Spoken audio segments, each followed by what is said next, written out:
Hello, it's Greg Harrelson here with Century 21, and I just wanted to shoot another video. I appreciate everyone sending me a bunch of questions, and as you know, as I get questions in, especially when I get the same question over and over again, I like to shoot a video and send it back out to those that are in my database in hopes that I can make a difference in your business. So let me get started. The question today is, and I've got it written down. I wrote some notes to prepare, but the question for today is this. I'm making more money, but I'm getting complacent. What do I do? So I'm making more money, but I'm getting kind of complacent. What do I do about it?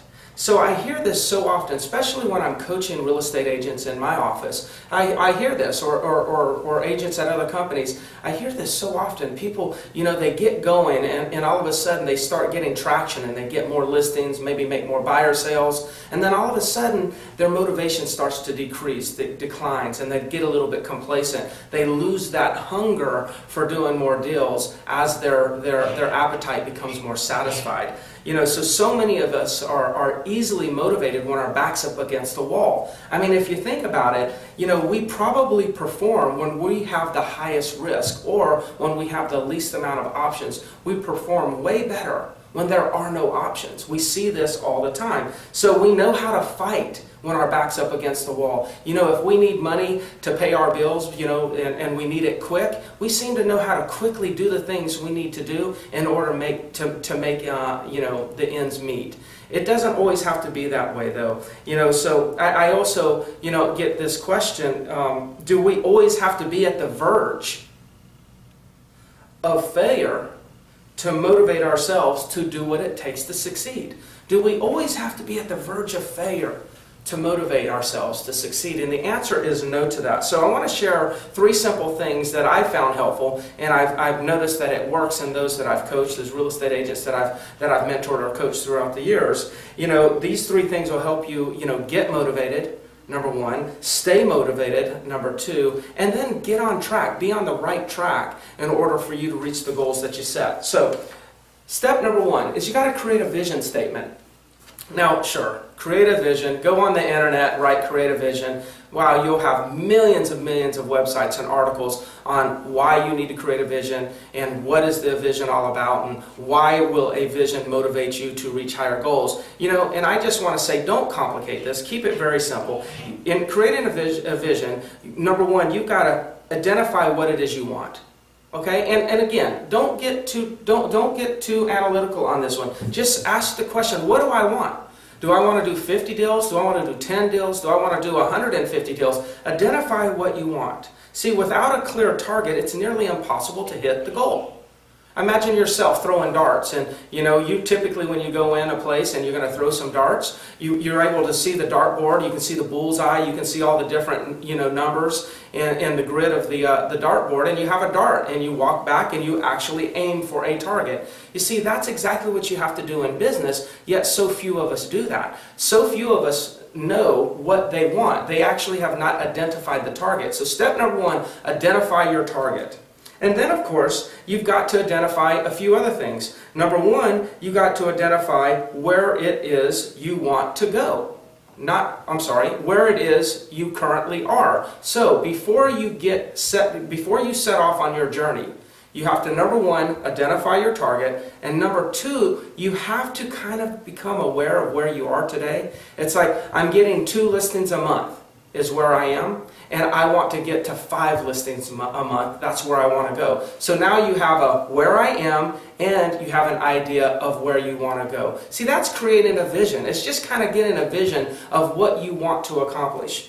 After you create a vision, then you got to go to simple step number 2, and you got to create a plan. Again, I would say that most people fail at creating a vision. A lot of people create plans. And the reason why plans don't work without a vision is because plans are basically talking about where you are and what you have to do to get there. But a vision statement is where you have to get. So you have to have all 3 components. You have to have, where am I? How do I get there? That's the plan. And, by the way, where is it that I'm trying to get? That's the vision, or some people like to call that the goal. So creating a plan. You have to identify a few things when you're creating a plan. Number one, what needs to be done? Number two, how do I do it? And number three, how often does it need to be done? In other words, if the vision or the goal is to average 6 listings per month, and you're only averaging 1 listing a month, then you know what needs to be done. You need to generate 5 new listings every single month. So how do I do it? Well, are you going to prospect through phone prospecting? Are you going to do direct mail? Are you going to do more social media? Are you going to do a combination of Facebook and direct mail and calls? You know, exactly what is your strategy to accumulate those additional listings? That is the how do I do it. And then how often does it need to be done? If you're going to prospect, are you going to prospect every day? Are you going to prospect 3 hours a day, 1 hour a day? Are you going to send mailers? Are you going to send 500 mailers a month? Are you going to send 5,000 mailers a month? Are you going to do 1 post on Facebook? Or are you going to do 2 posts on Facebook every day and 1 on Twitter and 1 on any other of the social sites that you may be going to? See, again, you have to figure out what needs to be done, how do I do it, and how often does it need to be done. Just keep it simple. Keep it real simple. The third simple step that I think needs to be done in order to stay motivated, and I think, by the way, this is the most important step, and I say it's simple, but so few people do it. So I guess, you know, it's probably not as easy as it sounds, but it is, to me, one of the most critical. Step number 3 is you got to surround yourself with motivated people. It doesn't matter if we're talking about real estate agents. Surround yourself with motivated real estate agents. Surround yourself with people who are motivated to be healthy, to exercise. Surround yourself with people who are motivated to do the things that you would like to do. And I want you to be careful, because there are so many people who can talk the talk. Gosh, you know, they talk the talk as if they're motivated, yet they never get extraordinary results. Have you ever heard that person or been around that person, that when you're around them, you feel more motivated because of the way that they talk? But then when you look at their results, you see that they're never growing. See, you have to be careful, because a lot of people can talk the talk. It's much harder, or you want to find people that are committed agents that are willing to walk the walk, not just talk the talk. They got to walk the walk. See, what I find is the people who talk, here's how they do it. They talk about, I'm going to do this, I just set this new goal, I've got this plan, this is exactly how I'm going to do it, I'm finally going to get things together, I'm so motivated. And then all of a sudden, right before they start walking the walk, they come back and they say, you know what, I analyzed the plan and I decided to change the plan. I'm actually going to reformulate a new plan. And then all of a sudden they're motivated about formulating a new plan. And then all of a sudden they start, it's time to start walking the walk, and what do? They change it again. See, people who talk the talk are constantly planning and never actually executing. And that is their plan, by the way. See, be careful, be aware to this also. Number 2, a thing to be aware of is talking the talk looks way cooler than walking the walk. And that's why those people who are always talking are never doing any walking, because there's no chance to fail if all you're doing is talking. All the risks show up when you start walking. See, you can talk about being motivated, you can talk about a great plan and then execute, and then fail to execute, and then talk about a new plan, fail to execute, and then talk about a new plan. But those who are actually walking, experimenting, and executing, those are the ones that are likely to fail. And because they're likely to fail, they're most likely to succeed, because they're going to continue to learn, they're going to figure this thing out, and they're going to eventually get to their goal. See, you want to mastermind with the walkers.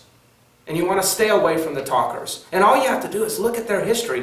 Do they have a pattern? Do they have a history? Are they trending up? Or do they seem to be talking a lot, sounding like they're doing great, but when you look at their numbers, they're always the same? See, keep this in mind. Your level of motivation will determine your level of success. But your level of motivation will be influenced by the environment, by the people you hang out with. So you want to hang out with big producers.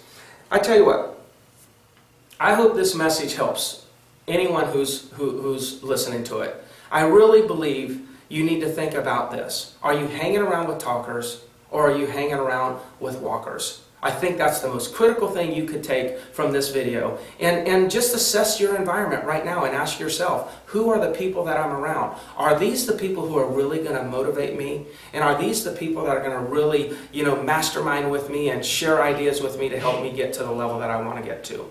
I'm Greg Harrelson with Center 21, and I cut these videos out just to be a contribution to the community. I hope that you as a real estate agent can take something from this to help you grow your business. And feel free to ask me questions anytime. Send me an email or just, kind of post a question that you would like to ask. And who knows, maybe I will answer that on a video just for you. Thank you so much.